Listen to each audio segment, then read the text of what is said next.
The rain was falling hard when I saw him, filthy, soaking wet, standing at the cemetery gates in that ridiculous white robe, staring directly at me. I was greeting mourners, shaking hands, accepting condolences about my wife's death, when this homeless man had the audacity to approach. I stepped toward him, my hand already raised to wave him off when he spoke. "Did you know her?" His voice cut through the rain, through the murmurs of the crowd, through everything. I froze. "Excuse me," I managed, my throat tight. "Your wife," he said, louder now, eyes locked on mine. "Did you really know her?" Before I could respond, before I could have security remove him, my mother-in-law stepped between us. Her hand caught my arm, not gently. "Don't," she whispered, her voice cracking. "Don't do what you're about to do." And in that moment, with the rain hammering down and 50 people watching, I realized something was terribly, terribly wrong. Before we continue, tell us in the comments what city you're watching from. And here's a question that might haunt you. When was the last time you truly knew someone you claimed to love? Drop your answer below. Richard Caldwell thought he was simply burying his wife of 12 years with dignity and grace, without knowing that a stranger in a beggar's robe would expose the most devastating truth of his life in front of everyone who mattered. What happens next will shatter everything you believe about love, marriage, and the masks we wear for the world, and will reveal a divine judgment that no amount of money or reputation can escape. A story that will make you question whether you truly know the people closest to you and will leave you breathless. The morning had started like a performance. I stood in front of the bathroom mirror, practicing my grief face. Not too broken, people expected strength from Richard Caldwell, CEO, pillar of Grace Community Church, the man who had everything together, but not too composed either. That would seem cold. "You've got this," I told my reflection, adjusting my tie. "Black Armani." Catherine would have... No, Catherine wouldn't have noticed. Catherine barely noticed anything I wore in the last 5 years. I pushed the thought away and headed downstairs. The house was full of people. Church ladies arranging flowers, caterers setting up for the post-funeral reception, my assistant Paul coordinating everything with military precision. "Mr. Caldwell," Paul approached, tablet in hand. "The mayor confirmed. Senator Brooks is coming. Pastor Williams will deliver the eulogy as planned. I've prepared your remarks. 3 minutes, focuses on her charity work and her faith. Nothing too personal." "Nothing too personal," I echoed. "Perfect." Because what would I say that was personal? That my wife spent the last 3 years sleeping in the guest room? That I couldn't remember the last real conversation we'd had? That our marriage had become a well-orchestrated business arrangement, successful on paper, hollow underneath? "The car's ready," Paul said. I nodded, grabbing my coat. As I walked toward the door, I passed Catherine's study. The door was slightly open. I hadn't been in there since... "Mr. Caldwell," Paul called. "Coming." I pulled the door shut and left. Riverside Cemetery was Catherine's choice. She'd picked out the plot 2 years ago, right after her cancer diagnosis. And at the time, I'd been annoyed by the morbidity of it. Now I was grateful I didn't have to make the decision. The funeral was perfect, exactly what people expected. 200 people filled the chairs under the white tent. Everyone who was anyone in the city was there, not because they knew Catherine, but because they knew me, or wanted to be seen, or both. Pastor Williams delivered a beautiful eulogy about Catherine's volunteer work at the soup kitchen, her fundraising for the Children's Hospital, her radiant faith and servant's heart. I nodded along, the grieving husband, while my mind wandered to the quarterly reports waiting on my desk. Then it was my turn. I stood at the podium, my prepared remarks in my hand, and looked out at the sea of faces, sympathetic, expectant, waiting for me to perform.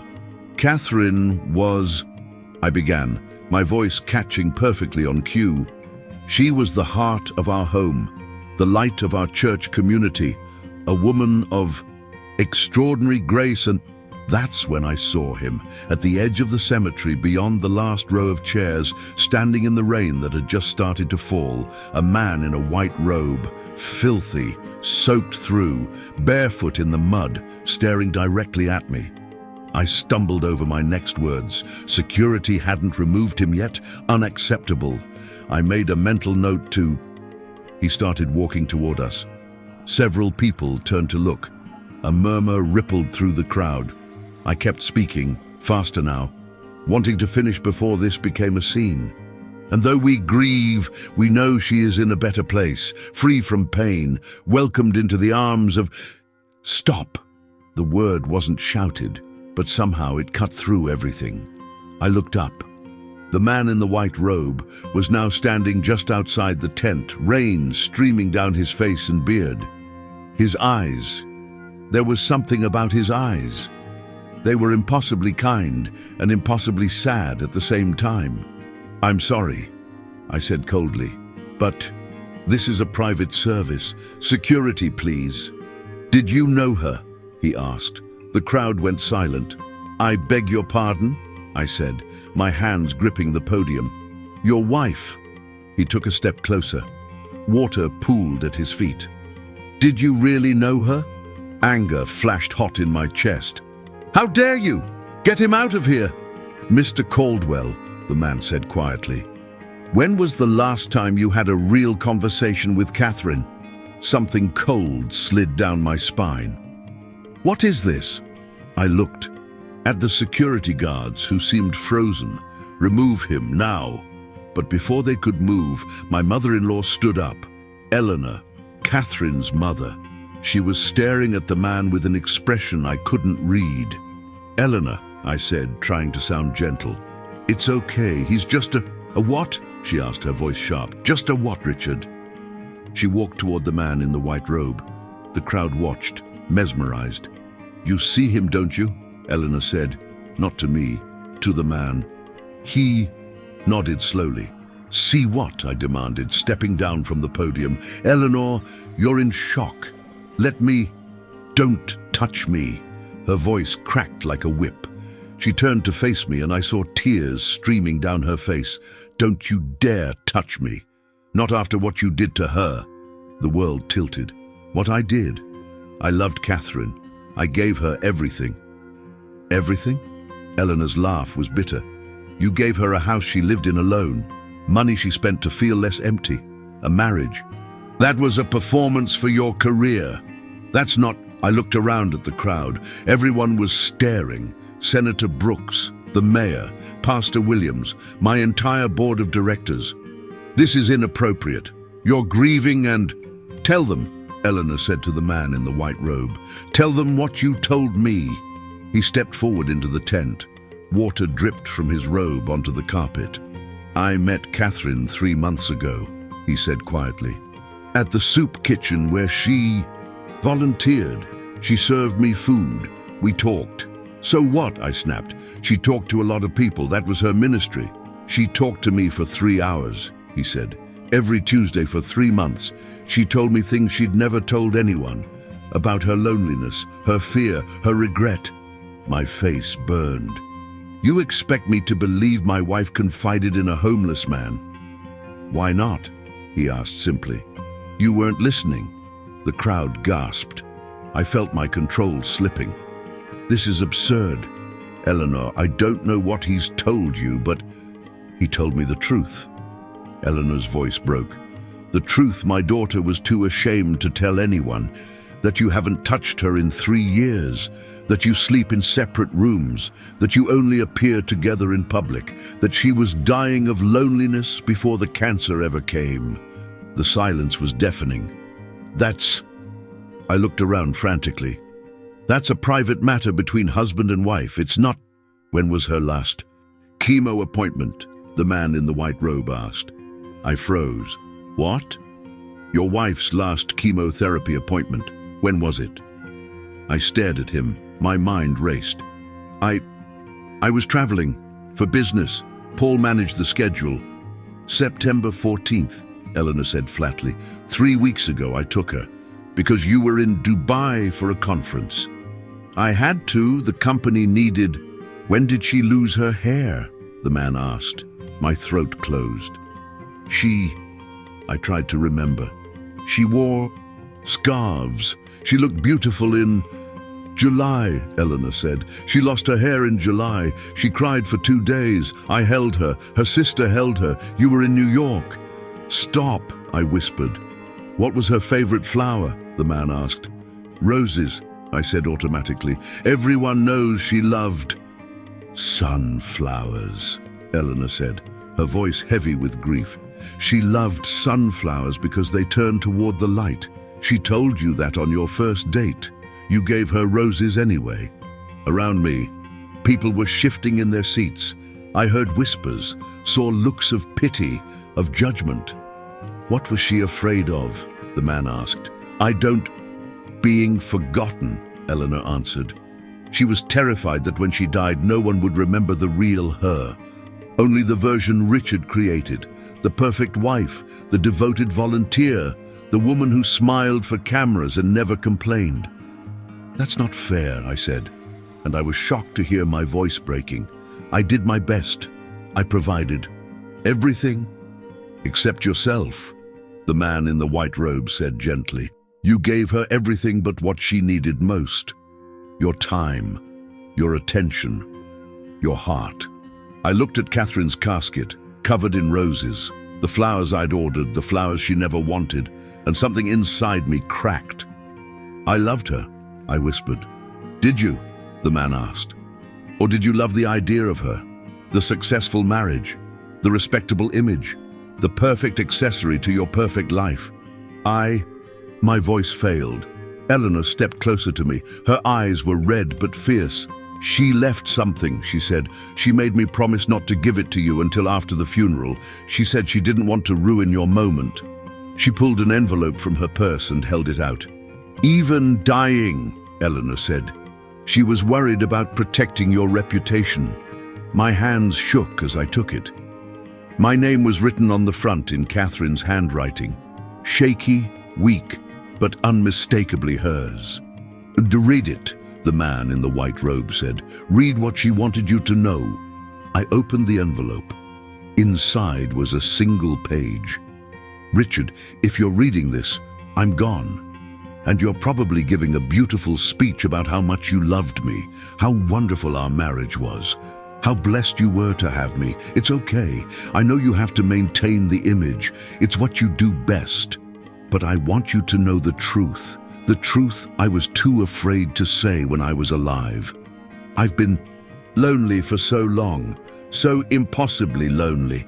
We stopped being husband and wife somewhere around year 5. We became roommates, then strangers, then just people who lived in the same house and appeared at the same events. I tried to reach you so many times. I'd wait up at night, hoping you'd come home and actually see me, actually ask about my day, actually care about something other than your schedule. But you never did. When I got sick, I thought maybe things would change. Maybe facing death would remind us what mattered. Instead, you got more distant. You delegated my care to assistants and nurses and my mother. You sent flowers but never sat with me.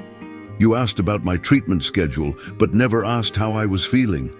I spent the last year of my life dying alone, surrounded by people, invisible to the one person who was supposed to see me. The man who will give you this letter. His name is Thomas. He was kinder to me in 3 months than you were. In 3 years, he listened, he saw me, he knew me. And the truth is, Richard, you never did. You knew my schedule, my favorite restaurants, my dress size, the things I did and the places I went. But you never knew my heart, my fears, my dreams. The parts of me that weren't useful to your image. I don't blame you. I made the same mistake. I focused on being the perfect wife instead of being real. I protected your reputation instead of demanding better. I died slowly while smiling. For photographs. But I'm telling you now because someone has to. You can't love someone you don't know, and you never knew me. I pray you learn from this, that you become the man you pretended to be, that you find real love instead of perfect appearances.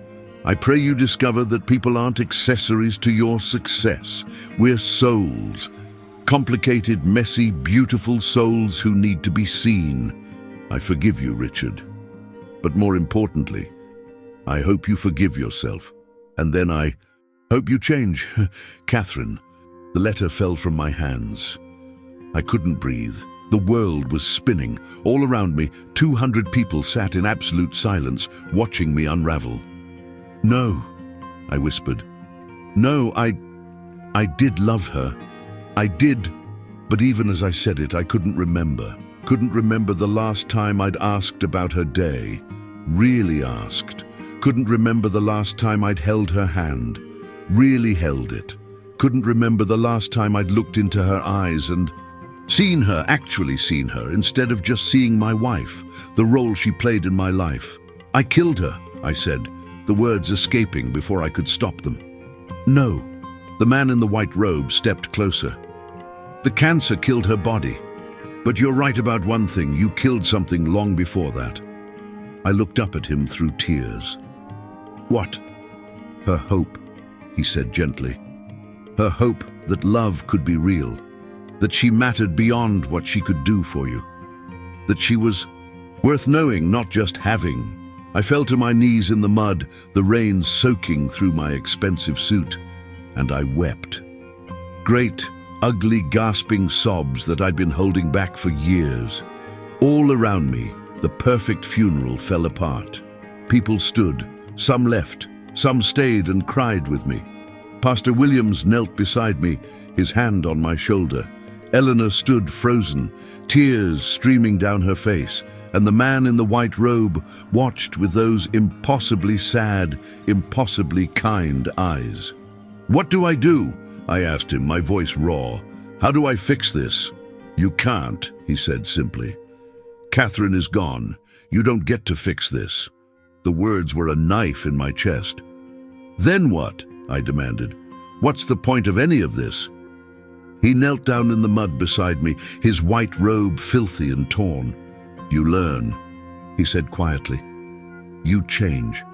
You make sure you never do this to anyone else. You make sure her death teaches you what her life couldn't. I don't know how, I whispered. Yes, you do. He placed a hand on my shoulder. You start by being honest, by taking off the mask, by letting people see the real you, broken, messy, imperfect. You start by seeing others the way you should have seen her, really seeing them, knowing them, loving them. It's too late. For Catherine, yes, he said, but not for you, not for everyone else you'll meet, every person you dismissed, every interaction you made transactional, every relationship you turned into performance. You can't bring her back, but you can honor her by becoming what she needed you to be. I looked at Catherine's casket, covered in the wrong flowers, surrounded by people who barely knew her. I'm so sorry, I whispered. God, I'm so sorry. She knows, the man said gently, and she forgave you. Now you have to do the hard part. What's that? Live like someone who learned the lesson. The funeral never recovered its dignity. After I fell apart, after Eleanor read Catherine's letter aloud to the shocked crowd, after half the guests left in uncomfortable silence, we finished the burial. But it wasn't the pristine, perfect ceremony I'd planned. It was raw, honest, real. People shared actual memories of Catherine, small, specific, true things. Her laugh, her habit of humming while she cooked, the way she'd call people on their birthdays, always remembering, the quiet acts of kindness she did when no one was watching. I listened to strangers describe my wife, and I realized they knew her better than I did. When it was over, when the last person had left, I stood alone by the grave with Eleanor. I'm sorry, I said. I know it doesn't change anything, but I'm sorry. She looked at me for a long moment. She loved you, Eleanor said finally. Even at the end, she loved who you could have been. I hope you become that person, Richard, for her sake, For your sake." She walked away, leaving me alone in the rain. Except I wasn't alone. The man in the white robe stood at the edge of the cemetery watching me. I walked toward him, my shoes squelching in the mud. "Who are you?" I asked. "Really?" He smiled slightly. "Does it matter?" "Yes." "I'm someone who sees people," he said, "the way they really are. Not what they pretend to be, not what they want to be seen as, but who they actually are, underneath everything." "And who am I?" "A man who built a beautiful prison," he said, "and locked himself inside." I looked down at my hands, soft, manicured, never used for anything that mattered. "How do I get out?" "You already know," he said. "Catherine told you in that letter. See people, really see them, know them, love them, not for what they can do for you, not for how they make you look, but for who they are." "I don't know if I can." "Then learn." He started to walk away, then paused. "And Richard?" "Yes?" "The next time someone in a white robe shows up where they don't belong." His eyes sparkled with something I couldn't name. "Maybe don't try to have them removed." He disappeared into the rain before I could respond. 3 weeks later, I did something I'd never done before. I went to the soup kitchen where Catherine had volunteered. The director, a woman named Maria, looked surprised when I walked in. "Mr. Caldwell," she said carefully, "we were so sorry about Catherine. She was wonderful. We miss her." "Tell me about her," I said. Maria blinked. "I'm sorry. Tell me what she was like. Here, when she volunteered, I want to know." Something softened in Maria's face. Maria smiled. "She was joyful here, lighter. She'd laugh with the guests, really laugh. She knew everyone's names, their stories. She'd ask about their kids, their jobs, their lives. She made people feel seen." Seen, that word again. "Did she ever mention me?" I asked. Maria hesitated. "A few times." "What did she say?" "That you were very busy, very successful, that she was proud of you." "What didn't she say?" Maria looked at me carefully. Then slowly she said, "That she was happy." I nodded. "Can I volunteer?" "Here?" "Yes." "Mr. Caldwell, you don't have to." "I know," I said, "but I want to learn. Catherine learned something here, something I missed. I want to understand." Maria studied my face. Whatever she saw there made her nod. "Okay," she said, "we can always use help. But I'll warn you, it's not glamorous, it's hard work. And the people here don't care about your reputation or your money. They'll see right through any performance." "Good," I said. "I'm done performing." The first day I was terrible. I couldn't work the industrial dishwasher. I burned the rice. I forgot names immediately. I felt awkward and useless and completely out of place. But I kept coming back. Tuesday, Thursday, Saturday, week after week. I learned the names, the stories, the faces. Marcus, who'd been a teacher before addiction, took everything. He was trying to get clean, trying to see his daughter again. We talked about regret, about second chances. Diana, who worked 3 jobs but still couldn't afford rent. She had a master's degree and the kindest smile I'd ever seen. She told me about her dreams of opening a community center. James, an elderly veteran who came for the company more than the food. He told me about his wife, who died 10 years ago. "Miss her every day," he said. "Wish I'd told her more when she was here." And Thomas, the man in the white robe. He came in every Tuesday, always arriving just as I did, always sitting in the same seat by the window. "You're still here," he said the first time he saw me serving food. "I'm learning," I replied. He smiled. "Good." We never talked about the funeral. We never talked about Catherine's letter. We just talked about small things, real things. He told me about his life, a patchwork of hardship and grace, loss and redemption. He'd been a carpenter once, a teacher, a traveler. He'd known wealth and poverty, success and failure. "Which is better?" I asked once. "Neither," he said.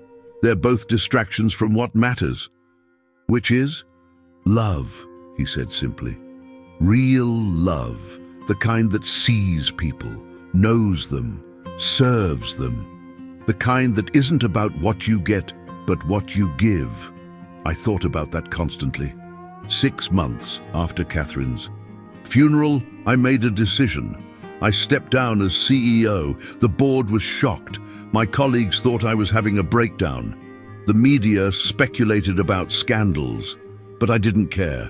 I'd spent 20 years building an empire and losing my soul in the process. I'd made millions and destroyed the one relationship that mattered most. I'd achieved everything I thought I wanted and ended up empty. I was done. I took a position at the soup kitchen, full-time, paid a fraction of what I used to make doing work that would never make headlines or win awards. And I'd never been happier, not because the work was easy. It wasn't. Not because I'd figured everything out. I hadn't. But because for the first time in my adult life, I was seeing people. Really seeing them. One Tuesday, 8 months after Catherine's death, Thomas didn't show up. I waited by the window, watching the door, but he never came. "Have you seen Thomas?" I asked Maria. She shook her head. "Not today." "That's unusual. He's always here on Tuesdays." A knot formed in my stomach. I didn't know where Thomas lived. Somewhere on the streets, I assumed, though he'd never said exactly where. I didn't have a phone number. No way to contact him. "I'm going to look for him," I said. "Richard, the city's big. You don't even know where. I have to try." I left the soup kitchen and walked the streets I'd driven past 1,000 times without really seeing. The alleys, the underpasses, the parks where people slept on benches. I asked everyone I met, "Have you seen a man in a white robe? Older, beard, kind eyes?" Most people shook their heads. A few pointed me in different directions. Finally, as the sun was setting, I found him. He was sitting under a bridge, his white robe wrapped around him, staring at the river. "Thomas," I called out, relief flooding through me. He looked up and smiled slightly. "Richard, you came looking for me. You weren't at the kitchen. I was worried." "Worried," he repeated softly, "about a homeless man you barely know." "I know you," I said, sitting down beside him on the cold concrete. "Maybe not everything, but I know you." He studied my face. "You've changed." "I'm trying to." "No," he said. "You have. I can see it. The way you look at people now. The way you listen. The way you serve without expecting anything back. Catherine would be proud." My throat tightened. I wish I could tell her that I finally understand, that I finally learned what she tried to teach me. "She knows," Thomas said gently. We sat in silence for a moment, watching the water flow past. "Why didn't you come today?" I asked. "I'm leaving," he said. My heart sank. "Leaving? Where?" "Somewhere else. Someone else who needs to learn what you learned." "I don't understand." He turned to face me fully. In the fading light, his eyes seemed to glow with something beyond human kindness. "Richard, do you remember what you asked me at the funeral, who I really am?" "Yes, I'm a mirror," he said quietly. "I reflect what people need to see. For you, I was the man who knew your wife better than you did. The one who exposed the truth you were hiding from. The one who asked the question you were afraid to answer."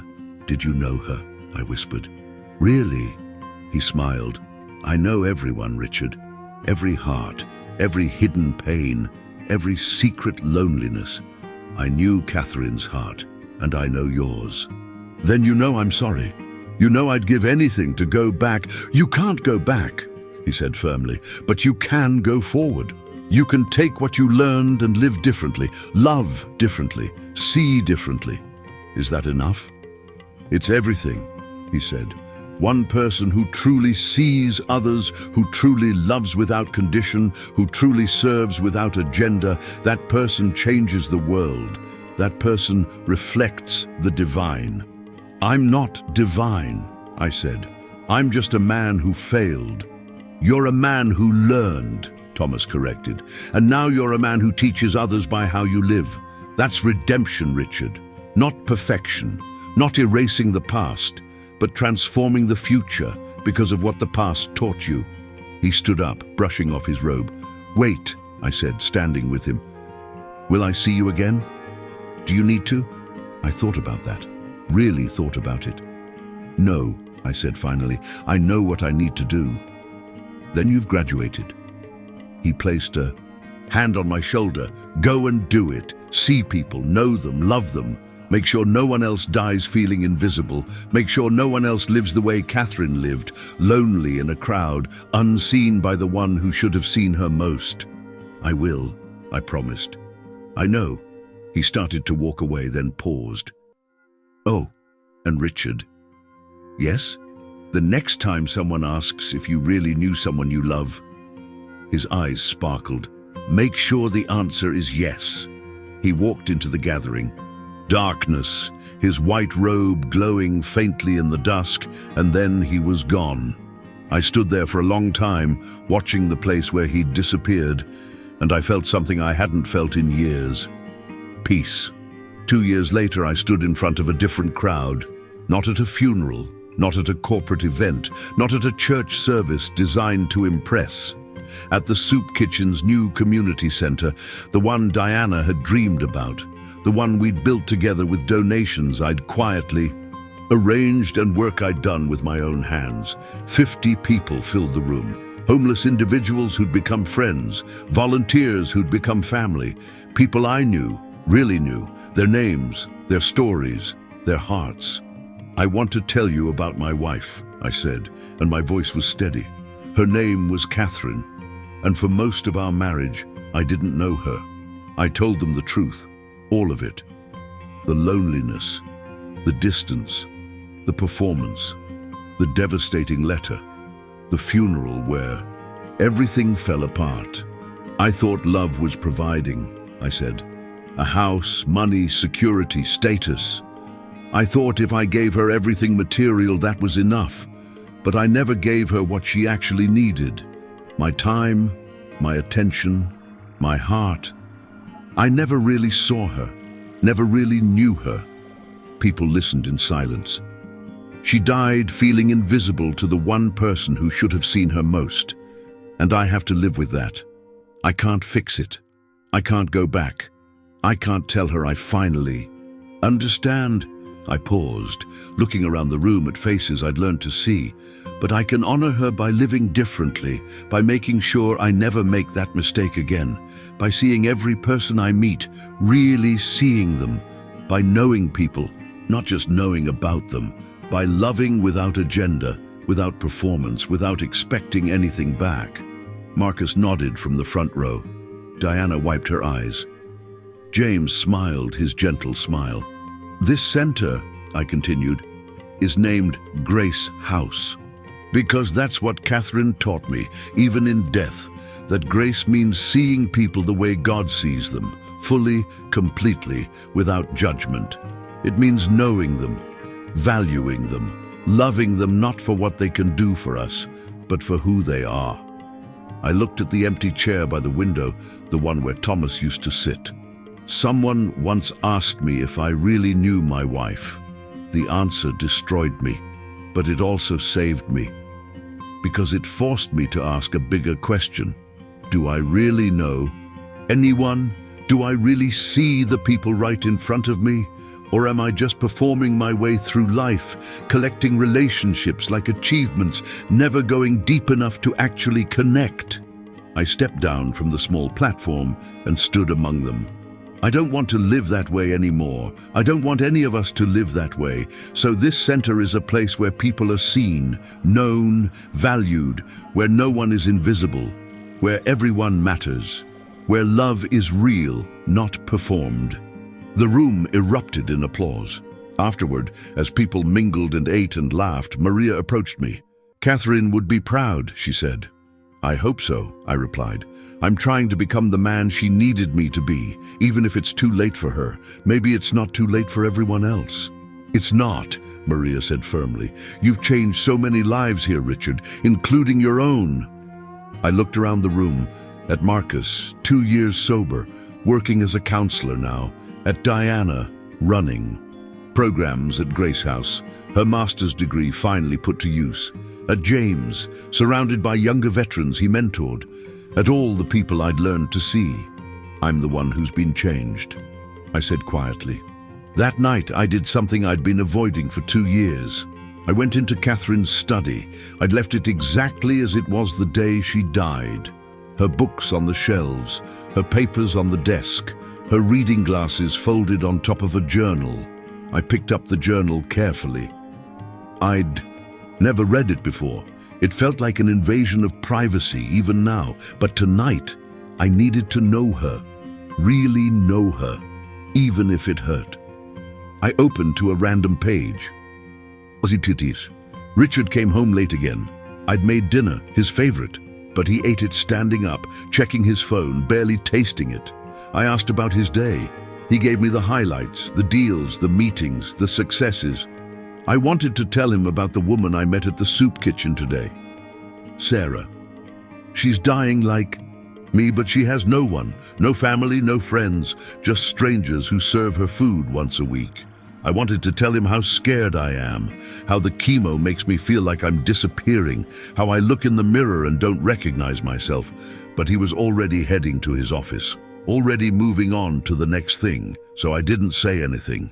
I wonder if he'd notice if I disappeared completely. I closed my eyes, tears streaming down my face.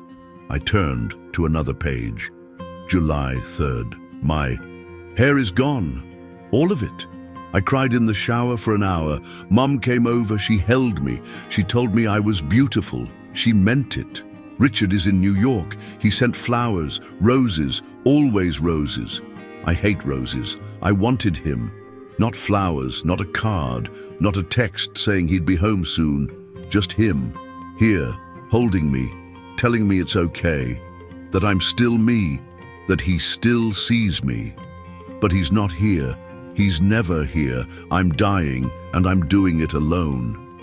I turned more pages, reading entry after entry of loneliness, of reaching out and finding no one there, of slowly giving up hope that things would change.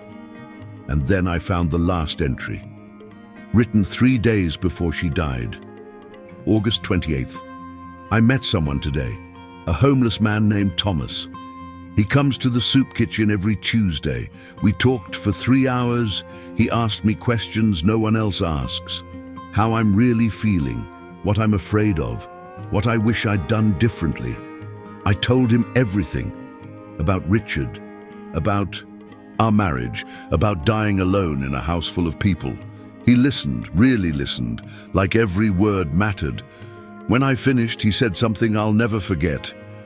You are seen. You are known, you are loved, not by everyone, but by the one who matters most, and that's enough, I cried. Right there in the soup kitchen, surrounded by strangers, I cried, because for the first time in years I felt like someone actually saw me, not the role I play, not the image I maintain, but me, the real me, broken and scared and lonely and still somehow valuable. Thomas said God sees me that way, fully. Completely, without judgment. I want to believe that. I want Richard to see me that way too, but I don't think he ever will. He's too busy, too focused on everything else, too comfortable with the performance. So I'm writing him a letter. I'll give it to Mum. She'll give it to him after I'm gone. Maybe then he'll understand. Maybe then he'll change. Maybe my death will teach him what my life couldn't. I hope so. Not for me, I'll be gone. But for whoever comes next, for all the people he'll meet who need to be seen, known, loved. I hope he learns. I hope Thomas was right, that I'm seen, that I'm known, that I'm loved. I hope Richard learns to see that way too. See. I closed the journal and held it against my chest, sobbing. I'm sorry, I whispered into the empty room. I'm so sorry. You were right there. And I didn't see you. You were dying and I was busy. You needed me and I gave you everything except what mattered. I sat there for hours, reading her journal cover to cover, learning about the woman I'd married and never known. Her fears, her dreams, her quiet acts of kindness. her deep, aching loneliness, her hope that somehow, even at the end, love could be real. By the time I finished, the sun was rising. I stood up, placed the journal carefully back on her desk, and made a decision. I would spend the rest of my life making sure no one else felt the way Catherine felt. Invisible, unknown, unloved. I would see people, really see them. I would know them, really know them. I would love them, really love them. Not perfectly. I'd fail sometimes. I'd forget. I'd get busy. I'd fall back into old patterns. But I'd keep trying. For Catherine, for Thomas, for everyone who'd ever felt unseen. For myself. 5 years after Catherine's death, I received a letter. It came to Grace House, addressed simply to Richard Caldwell, the man who learned to see. Inside was a single page, handwritten in elegant script. Richard, you don't know me, but I know you. I was at your wife's funeral 5 years ago.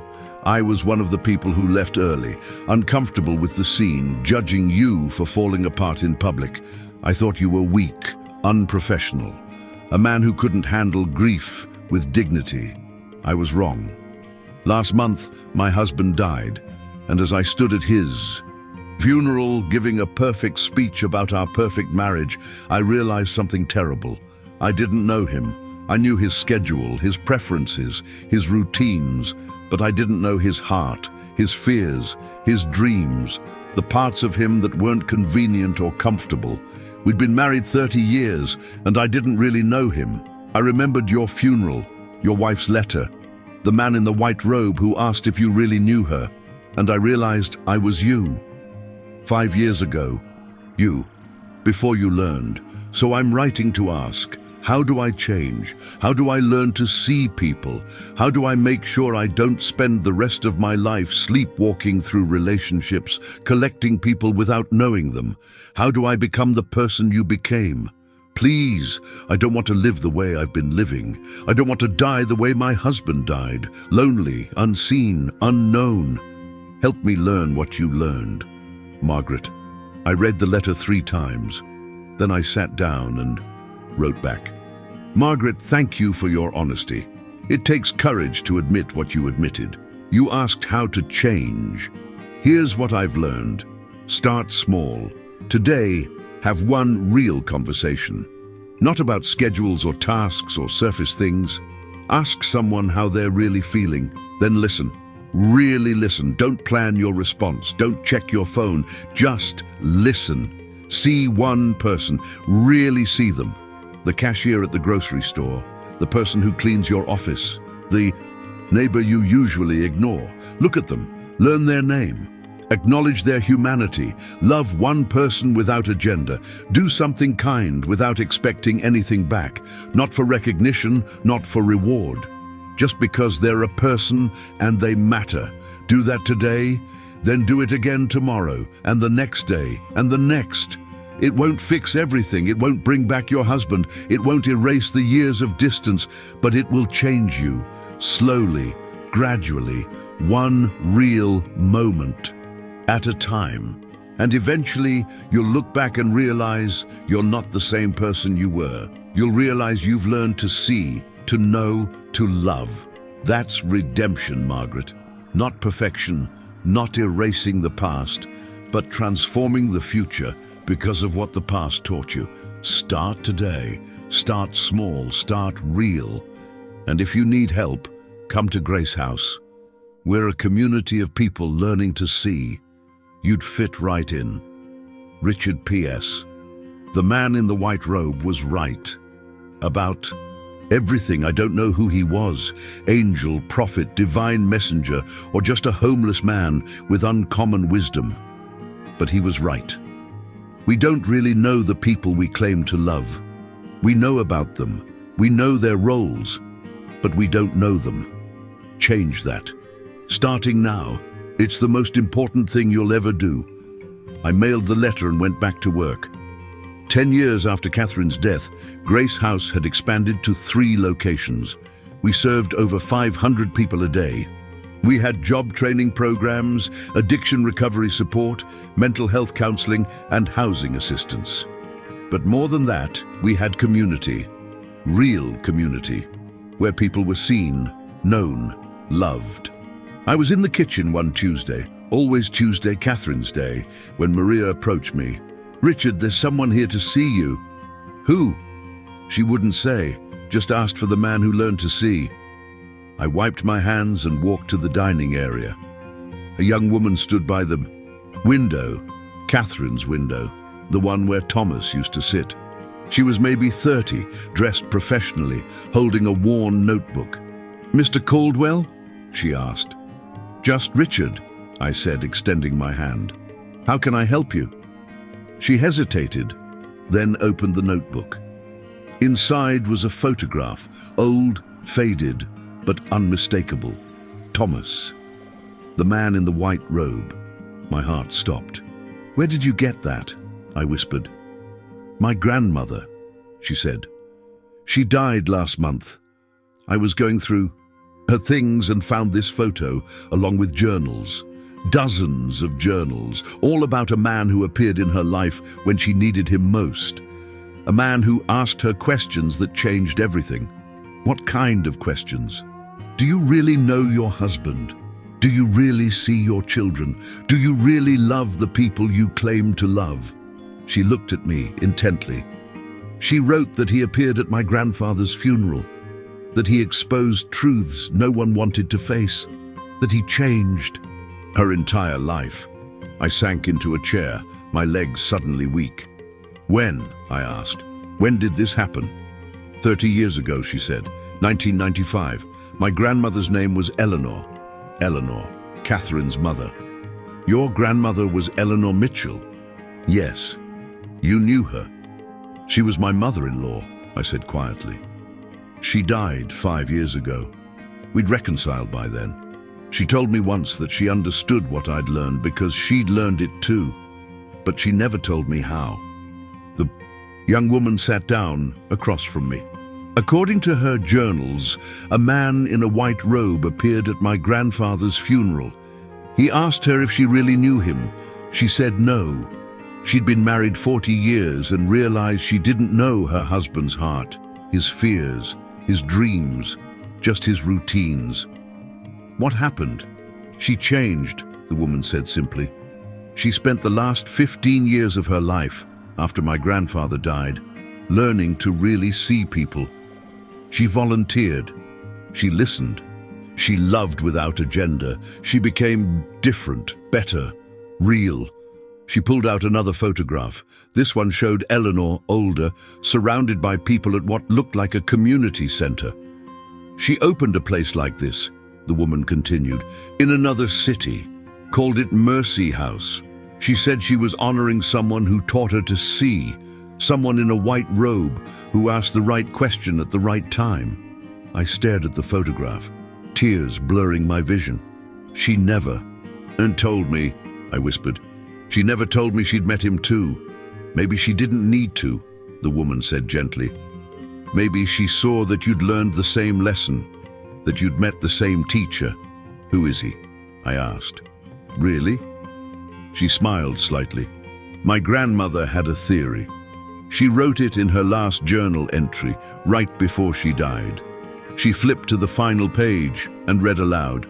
I don't know if the man in the white robe was an angel, a prophet, or Christ himself, walking among us, but I know this. He was divine truth made visible. He was the question we're all afraid to answer. He was the mirror that shows us who we really are, not who we pretend to be. And he appears when we need him most, not to condemn, but to wake us up, to make us see, to give us one more chance to love the way we were always meant to love. Whoever he is, wherever he is, I'm grateful, because he saved my life by destroying my illusions. And that's the greatest gift anyone ever gave me." She closed the notebook. "I came here because I wanted to meet the other person he changed. I wanted to see what you built, what you learned." "Why?" "Because I'm getting married next month," she said quietly. And I'm terrified I'll make the same mistakes, that I'll think I know my fiancé because I know his schedule and his preferences and his routines, that I'll spend decades performing a marriage instead of living one, that I'll wake up one day and realize I never really knew him at all. She looked at me with desperate eyes. How do I not do that? How do I really see him, really know him, really love him? I thought about Catherine, about Eleanor, about Thomas and his impossible question, about 10 years of learning to see. You start by being honest, I said, with yourself and with him. You take off the mask. You show him the real you, messy, imperfect, afraid, and you ask him to do the same. What if he won't? Then you love him anyway. You see him anyway. You keep showing up, keep asking real questions, keep creating space for truth. You don't perform, you don't pretend. You just be real, and you invite him to be real too. What if I fail? You will, I said gently. Sometimes. We all do. But the difference is, you'll notice. You'll catch yourself performing instead of connecting. And you'll stop. You'll apologize. You'll try again. That's what love is. Not perfection, but persistent honesty. Persistent seeing, persistent choosing to know someone even when it's hard. She nodded slowly, wiping her eyes. Will you come to my wedding? She asked suddenly. Me? Yes.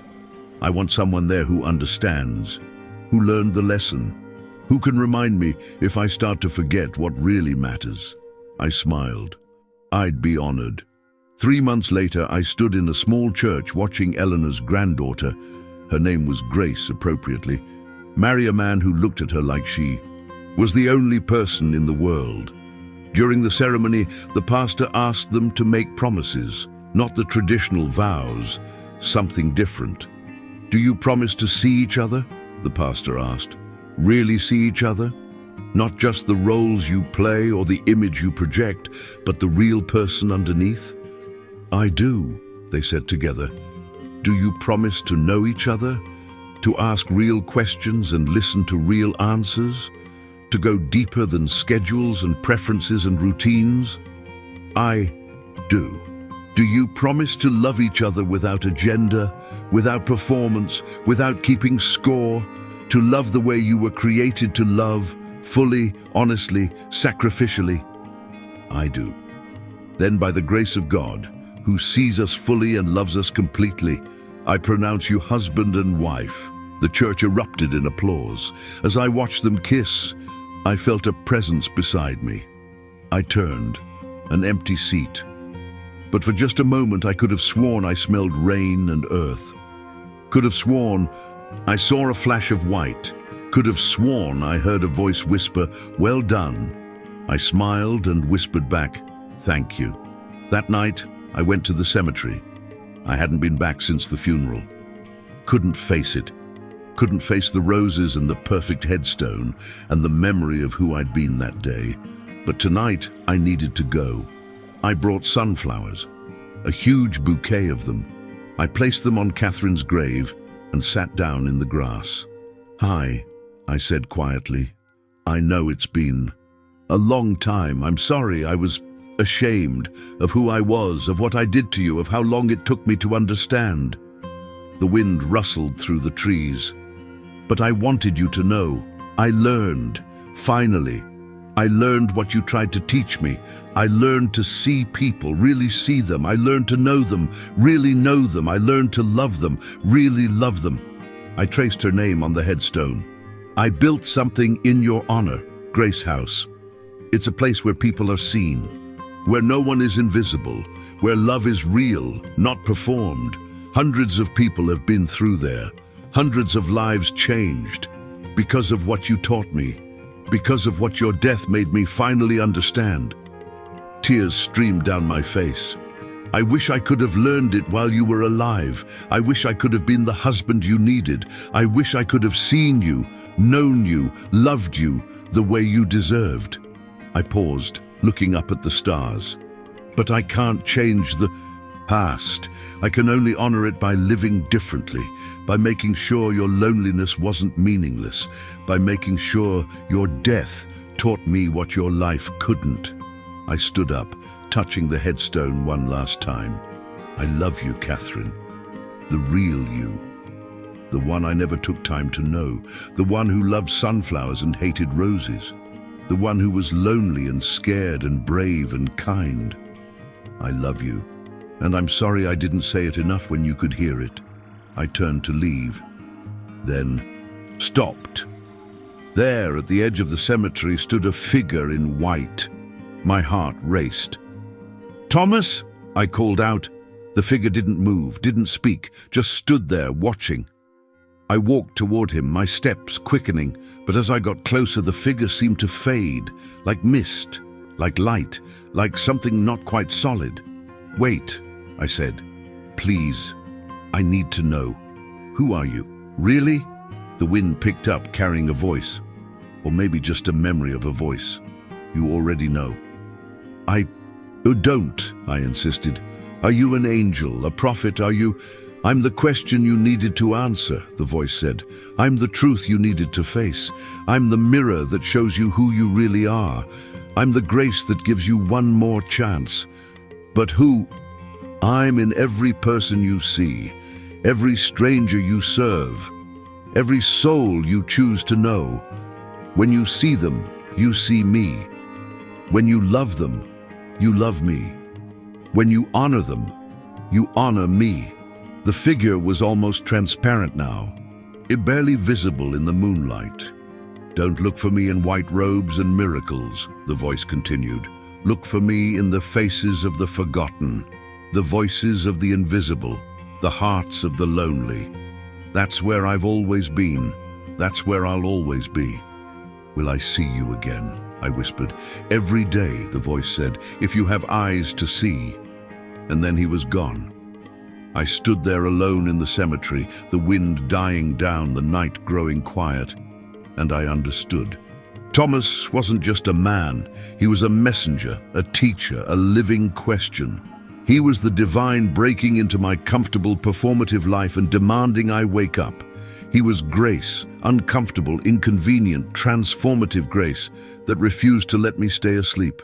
And he was right. I would see him again. Every time I looked at someone the world ignored.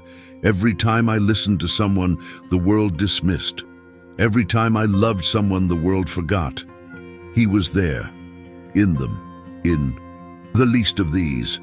And now finally I had eyes to see. 15 years after Catherine's death, I received a diagnosis: cancer.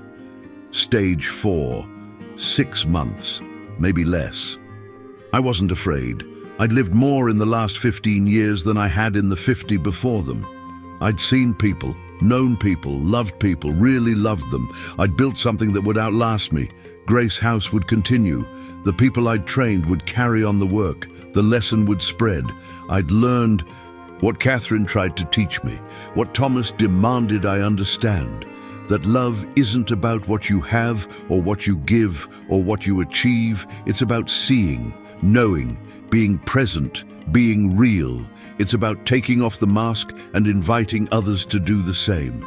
It's about honoring the divine in every person you meet, not because they're useful or impressive or convenient, but because they're human, because they're seen by God, because they matter. On my last day at Grace House, I gathered everyone together. Marcus, Diana, James, Maria, Grace and her husband, dozens of others whose lives had intersected with mine. "I want to tell you something," I said, my voice weak but steady. 15 years ago, I was a different person. I was successful and empty, rich and poor, surrounded by people and completely alone. They listened quietly. My wife died feeling invisible to me, and a man in a white robe asked me a question that destroyed my life and saved my soul. "Did you really know her?" I looked around at their faces. Faces I knew, really knew. The answer was no, and that truth broke me. But it also freed me, because once I admitted I didn't know her, I could start learning to know everyone else. I could start seeing people, really seeing them, not as roles or functions or accessories to my life, but as souls, complex, beautiful, broken, valuable souls. I paused, catching my breath. You taught me that. Every one of you. You let me see you, know you, love you, and in doing that you showed me what it means to be human, what it means to be alive, what it means to reflect the divine. Tears streamed down faces around the room. So thank you, I said. Thank you for letting me learn. Thank you for being patient with me. Thank you for being real. Marcus stood up. You changed my life, Richard. You saw me when everyone else looked away. You believed in me when I didn't believe in myself. You gave me a second chance. We gave each other second chances, I said. That's what grace is. Diana spoke next. You taught me that my dreams mattered, that I mattered, not for what I could do, but for who I am. You taught me that, I replied. You and Catherine and Thomas and everyone who was brave enough to be real with me. One by one, people shared stories of transformation, of being seen, of being known, of being loved. And I realized something profound. I'd spent the first 50 years of my life trying to be impressive, and the last 15 years learning to be real. The second was infinitely better. I died 3 weeks later, not in a hospital, at Grace House, surrounded by people who knew me, really knew me. Marcus held one hand, Diana held the other, Maria prayed, James sang an old hymn, and as I took my last breath, I could have sworn I saw him. Thomas, standing in the corner, smiling. Well done, he said. You learned, you changed, you saw. I tried, I whispered. You did more than try, he said. You became what you were always meant to be, a person who sees, who knows, who loves. That's all anyone is called to do, and you did it. Will I see Catherine? I asked. His smile widened. She's been waiting, and she's proud of you, so proud. Tell her. She knows, he said gently.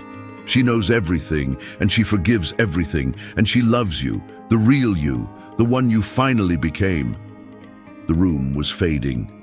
The voices growing distant. Thomas, I said, who are you, really? He leaned close, and I saw his eyes, those impossibly kind, impossibly sad eyes. And I knew. I'd always known. I'm the one who sees you, he whispered, fully, completely, without judgment. I'm the one who knows you. Every mistake, every regret, every moment of grace. I'm the one who loves you, not for what you achieved, but for who you are. I'm the one who's been waiting for you to see others the way I see you. Jesus, I breathed. He smiled. I was in the beggar you almost turned away. I was in the homeless man you learned to serve. I was in every forgotten face you finally learned to see. I told you, when you did it for the least of these, you did it for me. I'm sorry it took so long.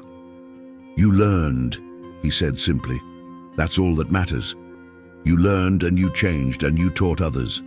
You turned your greatest failure into your greatest gift. That's redemption. The light was overwhelming now, warm, welcoming. Come, he said, extending his hand. Someone wants to see you. I took his hand, and there she was, Catherine, radiant, whole, smiling. Hi, she said softly. Hi, I whispered. I'm so sorry for everything, for not seeing you, for not knowing you, for... She placed a finger on my lips. I know, she said, and I forgive you. I forgave you a long time ago, and I'm so proud of what you became, of what you built, of how you learned to love. I wish I'd learned sooner. Me too, she said gently, but you learned. That's what matters. You took the hardest truth and let it transform you. You honored my life by changing yours. She took my hand, and I felt whole for the first time in my existence. Did you really meet Thomas? I asked. At the soup kitchen? Every Tuesday for 3 months, she said, smiling. He listened, he saw me, he knew me, and he prepared me for what was coming. He told me my death wouldn't be the end. It would be the beginning of something beautiful, your transformation, Grace House, all the lives you'd touch." He knew? "He always knows," she said. "He sees the end from the beginning. He saw who you were and who you could become, and he loved you enough to ask the question that would break you open." I looked at Thomas, at Jesus, standing beside us, his white robe no longer filthy but brilliant, glowing with light that didn't hurt to look at. "Thank you," I said. "Thank you," he replied, "for learning, for changing, for seeing my face in the faces of the forgotten, for loving the way I created you to love. I failed so much."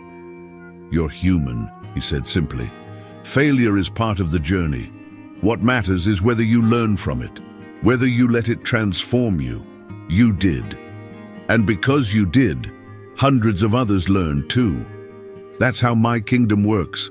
One transformed person transforming others. One person who learns to see teaching others. To see." Catherine squeezed my hand. "Come on," she said. "There's so much I want to show you. So much we never got to share on earth. We have eternity now. Eternity to really know each other." "Eternity," I repeated, the word full of promise instead of dread. "Eternity," she confirmed. "No more masks, no more performance, no more distance, just truth, just love, just us, really us." I looked back one last time at the room where my body lay, at Marcus and Diana and Maria and James, and all the others weeping and praying and holding each other. "They'll be okay," Jesus said, following my gaze. "They learned from you. Now they'll teach others. The work continues. Grace House will grow. The lesson will spread, one person at a time, learning to see, learning to know, learning to love." "Will you visit them?" I asked. "The way you visited me," he smiled. "I never left them. I'm in every person they serve, every stranger they welcome, every soul they choose to see. They just have to have eyes to recognize me. Will they? Some will, some won't, but enough will, and those who do will change the world, one real relationship at a time." Catherine tugged my hand gently. "Ready?" she asked. I looked at her, really looked at her, saw her, knew her, loved her. "Yes," I said. "I'm ready." And together we walked into the light. At my funeral, there was no performance. Marcus spoke about how I'd taught him that redemption was possible, that second chances were real, that people could change. Diana talked about how I'd seen her potential when she couldn't see it herself, how I'd believed in her dreams and helped make them reality. Maria shared how I'd transformed from a man who wanted to be served into a man who served, how I'd learned humility the hard way and taught it gently. James simply said he learned to see people, really see them, and that changed everything. Grace, Eleanor's granddaughter, read from her grandmother's journal and from Catherine's letter. She connected the dots, showed how one man in a white robe had transformed 3 generations, how one question, "Did you really know her?" had rippled out across decades, changing lives, building communities, teaching people to love. And at the end, she said something that made everyone lean forward. "I don't know who the man in the white robe was. My grandmother didn't know. Richard didn't know. But I know what he represented. He represented the question we're all afraid to answer, the truth we're all avoiding, the mirror we don't want to look into." She paused, looking around at the crowd. He asked Richard, "Did you really know her?" And that question destroyed Richard's life and saved his soul. So I'm going to ask you the same question right now about the people in your life. The church was silent. Do you really know your spouse? Not their schedule, not their preferences, but their heart, their fears, their dreams, the parts of them they hide because they don't think anyone cares. People shifted uncomfortably. Do you really know your children, your parents, your friends? Or do you just know about them? Do you see them, or do you see the roles they play in your life? Someone in the back started crying. Richard spent 15 years learning to see people, really see them, and it changed hundreds of lives. But it started with one devastating moment of honesty.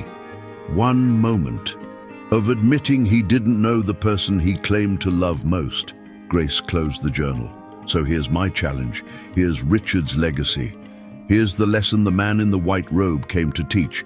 Go home today and have one real conversation. Ask one real question. See one person, really see them. Not for what they do for you, not for how they make you look, but for who they are, their soul, their humanity, their divine worth. She looked directly at the crowd. Because the man in the white robe is still asking the question. He's asking it right now. He's asking it to you.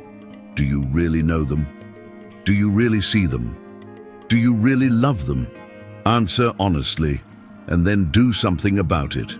The funeral ended in silence. No one moved for a long time, and then, slowly, people started leaving. But they weren't just leaving. They were thinking, questioning, reconsidering. Some pulled out their phones and called people they'd been ignoring. Some sat in their cars and cried, confronting truths they'd been avoiding. Some went home and had the hardest, most honest conversations of their lives. And in a cemetery across town, on a grave covered in sunflowers, a figure in white stood watching. He smiled. "Well done, Richard," he whispered, "well done." And then he disappeared, off to ask his question somewhere else.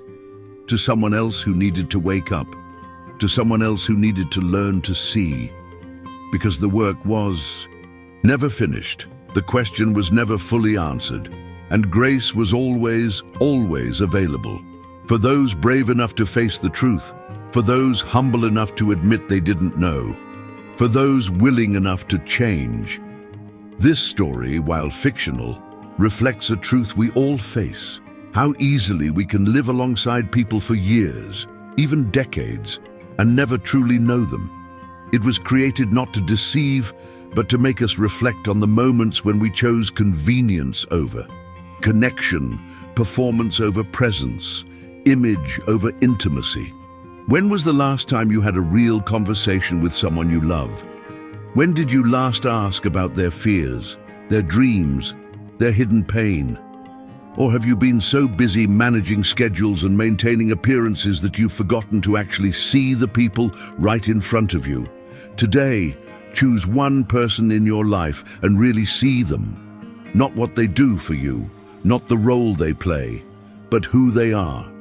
Ask them one real question. Listen to their answer without planning your response. Put down your phone, make eye contact, be present. You might discover you've been living with a stranger, or you might discover a depth of connection you'd forgotten was possible.